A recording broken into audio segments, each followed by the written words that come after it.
राम राम। श्रीमते रामानुजाय नमः। श्रीमते निगमान्त महादेशिकाय नमः। ஆவணி மாதம், சின்ன மாதம், ஸ்ராவண மாதம் இது வந்தாலே அஷ்டமி ரோஹிணி கலவை வரும் அப்படின்ட்டு நம்ம எல்லாருக்கும் தெரியும். அப்படி அஷ்டமி ரோஹிணி கலவை வரும் நாள் நம்ம என்ன நாள் அப்படின்ட்டு எடுத்துக்கிறோம் அப்படின்னா ஜெயந்தி. அதுதான் நிஜமான ஜெயந்தி. ஏன்னா ஆச்சாரியர்கள்லாம் சொல்லியிருக்கிறது என்னென்னா, அஷ்டமியும் ரோஹிணியும் கலந்தால் மட்டும்தான் ஜெயந்தி. நம்ம எல்லாத்துக்கும் ஜெயந்தின்னு திருநாமம் கொடுக்குறோம், காந்திக்கும் ஜெயந்தின்னு சொல்கிறோம். ஆனால் எந்த நாளில் அஷ்டமியும் ரோஹிணியும் கலவை இருக்கோ அன்னைக்கு மட்டும்தான் அது ஜெயந்தி. அன்னைக்கு ஸ்ரீ அப்படிங்கிற எம்பெருமானே அவதாரம் பண்ணுறதுனால ஸ்ரீ ஜெயந்தி அப்படின்ட்டு நம்ம சொல்கிறோம்.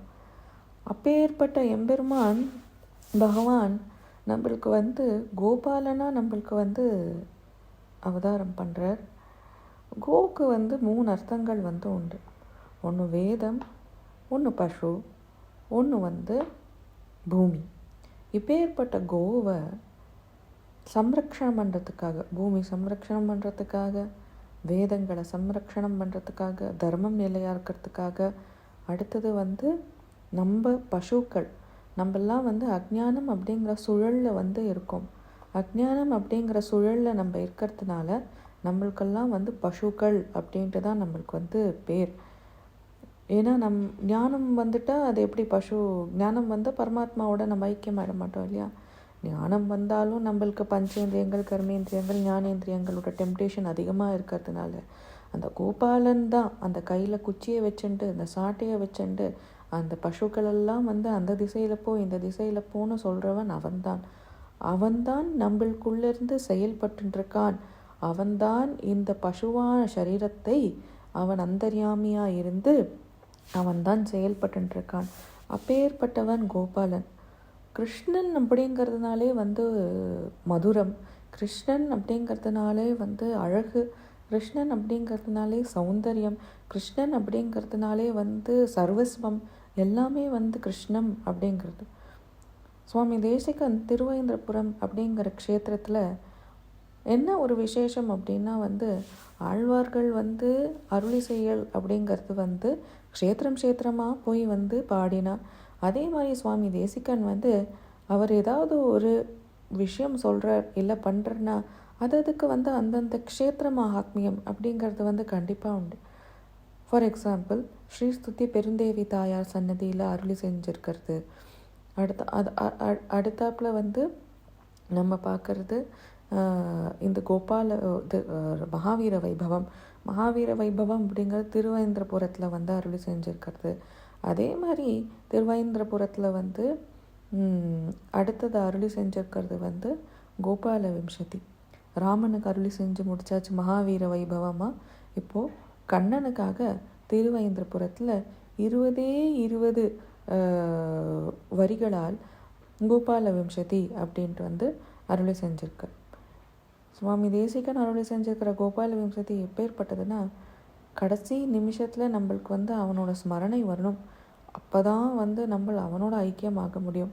ஸோ அப்பேற்பட்ட ஒரு காவியத்தில் அவன் எப்பேற்பட்டவன், அவன் அந்த பிருந்தாவனத்தில் இருந்த அந்த பாலகோபாலன் நம்மளுக்கெல்லாம் என்ன அழகான லீலைகளை காமிச்சுட்டுருக்கான்.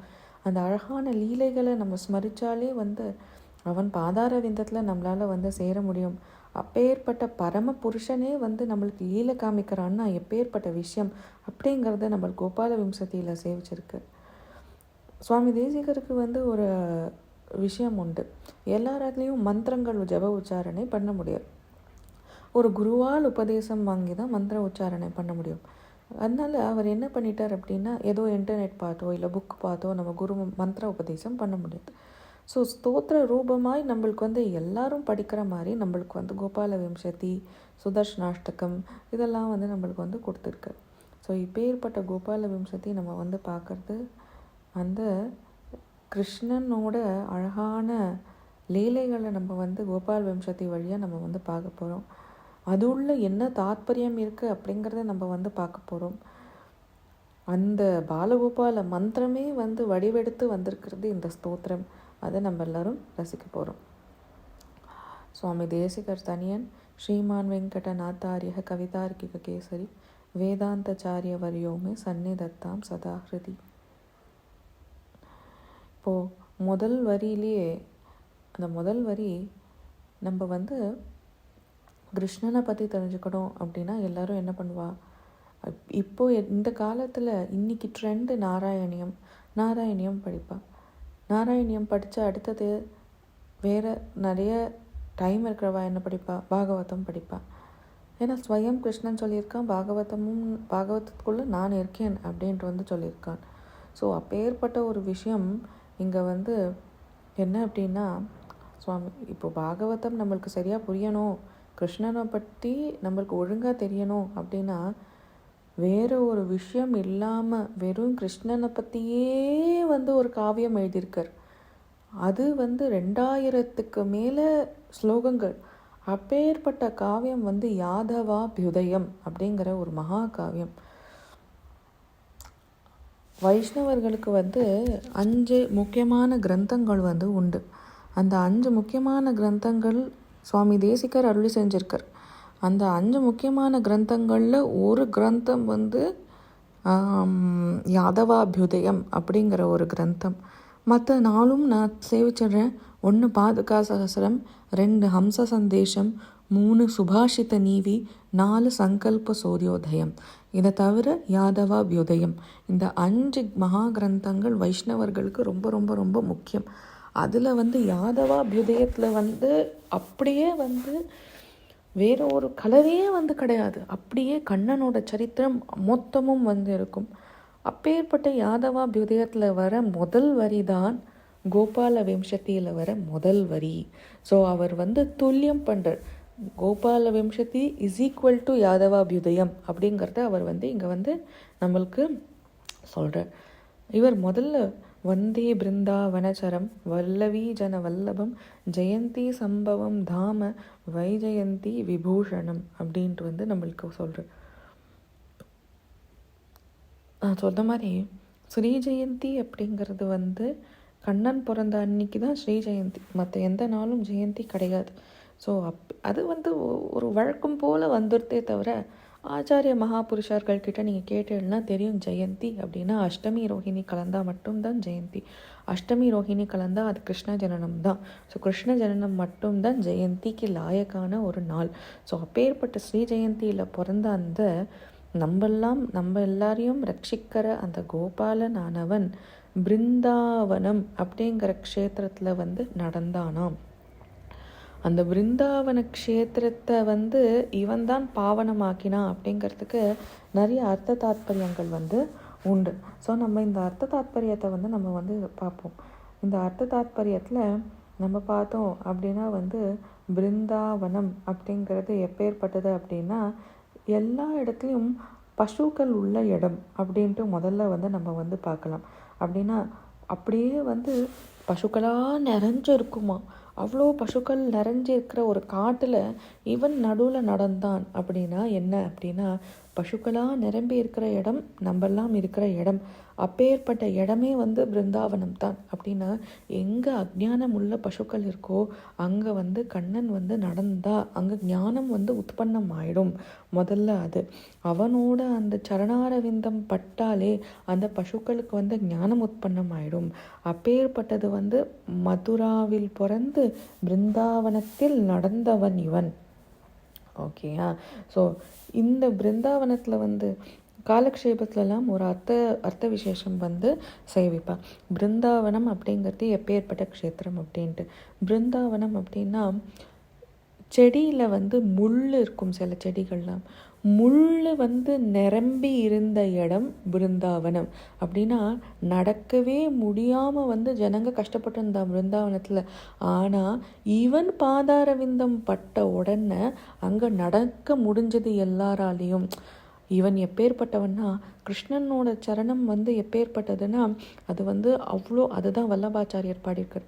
அதரம் மதுரம்னு வந்து பாடியிருப்பார். ஸோ மதுரமான அந்த அந்த கால் வந்து பட்டு எப்படி பிஞ்சு கால்னு வந்து சொல்லுவோம் இல்லையா, எப்பயுமே அவனோட கால் வந்து அவ்வளோ மதுரமாக கோமலமாக வந்து இருக்குமா.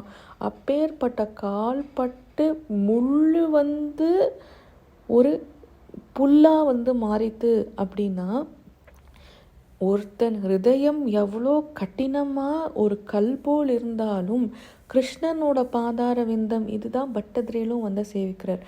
குருவாயூரப்பன் அர்ச்சத்திரு விக்கிரகத்தை பார்த்து அந்த அர்ச்சத்திரு விக்கிரகமானது வந்து அது வந்து நீ வந்து கல்லை கூட வந்து மெல்ட் பண்ணிடுவியேப்பா அப்படின்ட்டு வந்து சொல்கிறேன்.